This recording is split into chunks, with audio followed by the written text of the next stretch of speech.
let's do something that I know personally I hate doing, and I know you do too. We got to give the Lakers some credit. Specifically LeBron James. I'm not giving the Lakers basketball team credit, but LeBron destroyed the Nets tonight. And, I've lost the capacity to understand what it means when somebody's in year 19 and he's played 61,000 minutes. And nobody's done this at this age, because we're watching Tom Brady pull off 27-3 comebacks in football playoff games when he's 44 years old. So I don't even know what the age thing means anymore, but I am enjoying watching him play basketball. I think his team is weird. It doesn't fit, but his weird hybrid of this power bully ball game that he has, combined with this goofy kind of step back. I don't even know what a 3 is, but he doesn't have the same lift anymore, but somehow everybody seems more afraid of him than at any point in his career since mid Miami 2013 range. It has been impressive. I do feel like, sometimes LeBron can check out, right? We saw it last couple games, 2014 finals. We saw it last couple games, 2010, whether the moment gets too big or you could just see he's kind of like, I wouldn't mind getting out of this situation. 2018 Cleveland after the JR game, where you just see something shifts where it's like, he could go either way on this one.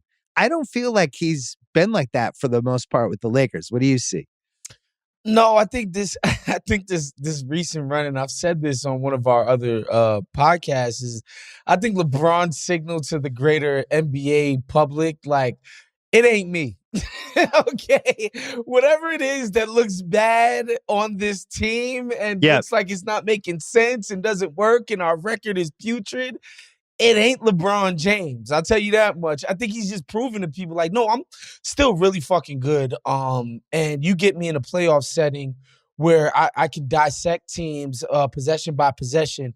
I'm going to be pretty tough to beat. That's what it felt like watching to me. Because, the last 2 seasons, he didn't have stretches like this, right? The Lakers were a much better team, but, they were dominating people on defense.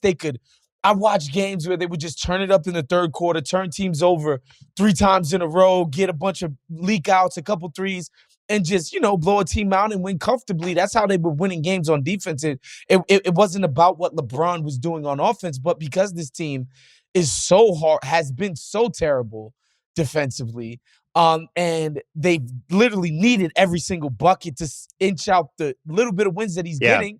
He's doing it. And he, as he's gotten older in age, which is why he hasn't won MVPs, guys. We got to stop saying LeBron can have 10 MVPs. No, he can't, because he doesn't play hard all season long. He's not doing what Joel Embiid is doing all year long. He does it in stretches. And then in other stretches, he's falling back. I think he just showed, we need my offense. I'm coming out and doing it. This Westbrook thing is a mess. LeBron is still good. I enjoyed the Ramona Shelburne piece in ESPN.com today where the headline was like, there is no plan B with Westbrook. We have to make this work. This is, by the way, what most smart basketball people were saying in July when they made the trade. It's like, you guys realize if this doesn't work, there's no outs. It's no outs with this. It's self-inflicted. It's not like somebody left your team for greener pastures. Although AC did, but y'all could have afforded to retain AC. That was just straight up, we don't want to pay you type of situation. But you traded Kuz, you traded Kenny, you traded all of these people away. You brought in Westbrook. Let Caruso go. You let Caruso. This is all self-inflicted. So you can't do anything about it. You know what it reminds me? You've done the LA to Vegas drive, right? No, I still have not. Have not done that. Only we do the LA to Vegas drive. The smart move is to stay in the highway, but sometimes you can get ambitious and be like, there's traffic. I'm gonna try to cut through and go around. And this is the Westbrook trade where it's like, I'll cut through. You hit the point when you're trying to do the shortcut where you realize it's the worst idea you've ever had, but there's no going back. You can't go back to the highway. You've gone too far. And it's still going to take forever to go around. And you've cost yourself an hour and a half. And at some point during that drive, you just hit this point of sadness, regret. And then I'm just going to have to make the best of this. I'm in the car for another hour and a half more. I did this to myself. That's the Westbrook trade. It's we are now in the sadness, regret. All right, let's just make the best out of this. maybe there's going to be a Dunkin' Donuts at the next stop. Maybe there'll be a McDonald's. We'll get some gas. I'll buy some gum. That's where we're at. Yeah, and superstars are shortcuts, right? That like when you get them right, like it's not about drafting Cam Johnson and Mikal Bridges and lucking into the Chris Paul signing and drafting Devin Booker and drafting DeAndre Ayton and getting a Monty Williams in there, and like that's team building the hard way, the Aaron long way. Nesmith, Romeo Langford, Peyton Pritchard, same thing. Time Lord. Sure, yeah, very, very similar. But that's team building the hard way. Being like, all right, here's 6 picks, here's 3 of our young guys, give me AD. That's the shortcut, and oftentimes it works, but oftentimes the shortcut ends up in Russell Westbrook and you end up in a ditch. Well, what's going to happen, and they're laying the groundwork, and I think that Ramona piece was interesting because we know like Jeannie Buss is a big source for her. We know she's wired in. And you float that piece. The big takeaway, because it was all stuff we already knew, but the big takeaway is they're going to eventually make Westbrook come off the bench. And he's going to be a 6-man. That's where this ends. They know he can't be out there in crunch time. He has to be a 6-man. Frank Vogel has said to them, I'm sure, hey, you're going to fire me before I do the stuff that we need to actually try to win these games. And they'll just manage it. And if Westbrook gets bummed out and he pulls a Ben Simmons and he's just like, I'm out, then guess what? They'll be like, oh, okay, Russell. Well, it was good seeing you. And that'll be it.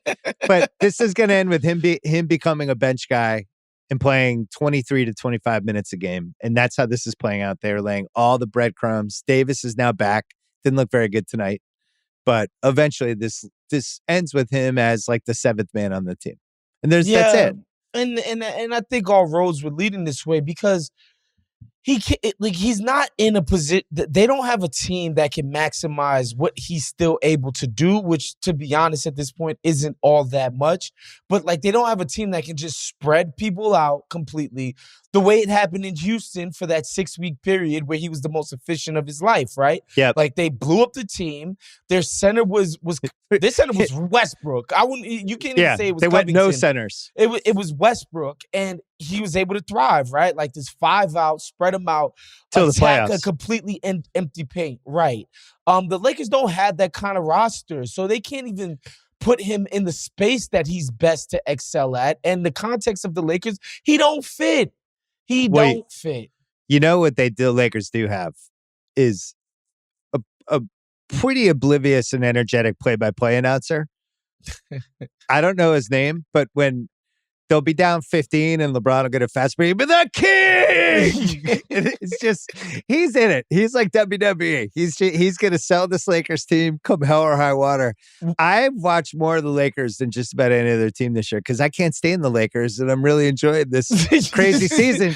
But at the same time, I really respect LeBron. Like, I really think like he's gone all in. But meanwhile, this was all self-inflicted because we know he made the Westbrook trade. Him and Kurt Rambis and these other guys. They don't make that trade without him. Yeah, you got to eat your vegetables, Bron. You wanted this. Come on now. Yeah. You got to do this. I want to ask you, too, because this has been a thing on the internet as well as like the James Worthy post games on Spectrum when they lose. Oh, I've been into those for like 5 years. It's the funniest thing ever. He gets so upset. Nobody loves the Lakers more than James. James Worthy, dude.